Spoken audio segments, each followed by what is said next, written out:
Yo les gens, aujourd'hui on se retrouve pour une nouvelle vidéo. Aujourd'hui je vais vous parler du T110E5. Donc c'est un char lourd de tier 10 américain, un char très sympa à jouer, qui fait bouncer la plupart du temps tous les tirs ennemis si vous faites du hold-on, en cachant le gros point faible du char, le weak spot qui est au-dessus de la tourelle du côté gauche T110E5, enfin du T110E5. Donc on commence avec les points forts de ce char, la maniabilité pour commencer. Elle est juste au top.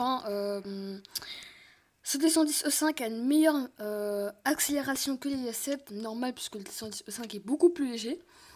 Mais le IS7 le rattrape malheureusement grâce à sa vitesse de pointe de 50 km/h par rapport à 37 km/h. Il y a quand même une grande différence.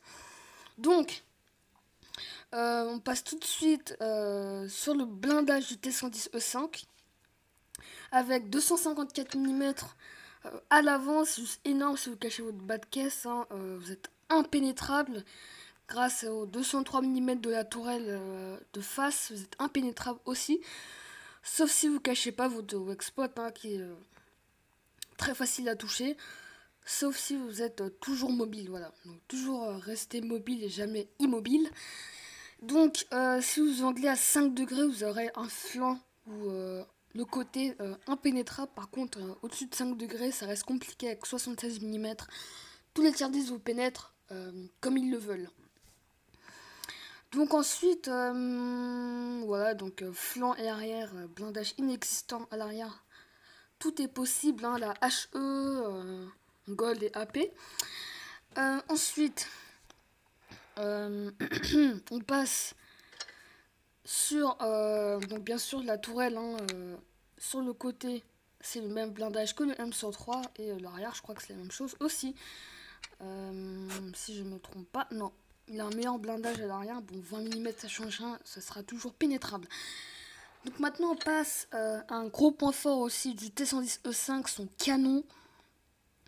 Je pense que c'est le dernier point fort d'ailleurs. Donc son canon, juste excellent avec sa très bonne cadence de tir, sa vitesse de visée de 2.0 et sa très grande pénétration qui est la même que le IS7. Mais grâce à sa précision, le T110E5 vise beaucoup plus rapidement que le IS7.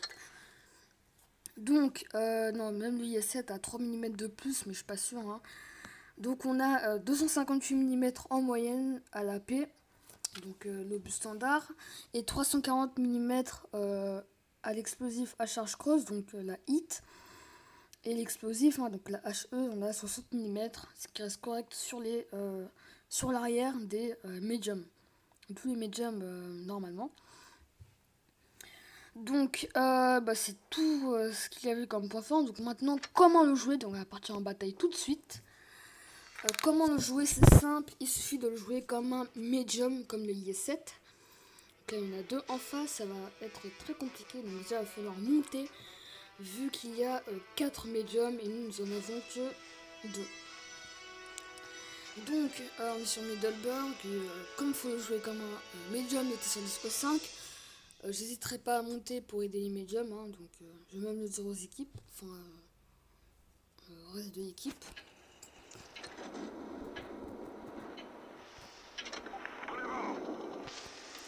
Donc sur ce char, je l'ai équipé du fouloir du canon gros calibre automatiquement. Je l'ai équipé des binos, parce que j'aime bien rester immobile, sniper grâce à la précision du canon. Et bien sûr, la vitesse de visée, pour être sûr de réussir chaque tir. Donc là, ça commence très mal avec un 883 qui reste en bas et un IS7 qui rush. Donc vous voyez l'équipe en face, tous les chars montent. Donc ça va être compliqué de jouer là. Je vais devoir faire du sit trapping face à l'objet 140. Là, c'est pas la peine pour des 62A. L'obus passe sans problème.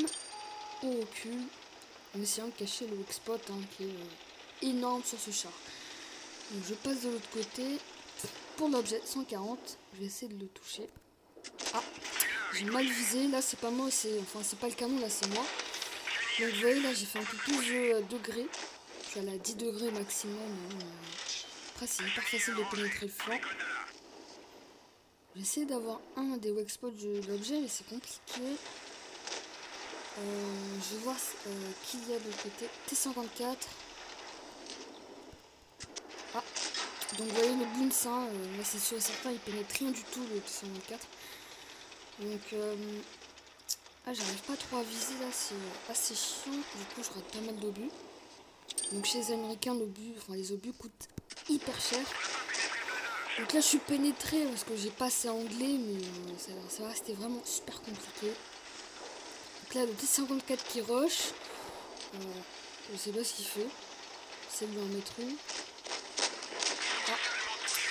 Je vais montrer mon flanc par erreur. C'est d'anglais. Voilà, il sort la gold hein, pour être sûr de pénétrer. Là, par contre, j'ai besoin d'aide. J'ai besoin d'aide. Ah, c'est 54 qui s'occupe de l'objet. Il a raté son obus, mais là, j'ai commencé par prendre cher. J'ai commencé à prendre cher, là, je sais pas pourquoi. Enfin, on a le temps de la mettre une, voilà. Là, il a aucun mal, aucune difficulté à me pénétrer. Voilà, là, il commence à bouncer. Hop, on le traque pour essayer de le faire un peu. Donc voilà, l'équipe. Ça commence très bien avec un IS-7 qui meurt en vide, un E100 qui campe, je sais pas pourquoi. Et l'équipe est très en retard, hein, commençant par le 75 avec le moteur abîmé. Voilà. Donc on voit le taf de l'équipe, hein, inefficace. C'est pas ce qu'il fait le E100, mais ça va être compliqué de jouer avec ce joueur en tout cas. Géonosie, ok. Ouais, bonne chance s'il gagne, vraiment c'est un gros miracle, on a tout master en première classe. Donc bref, on se retrouve à la prochaine pour une autre vidéo. Ciao!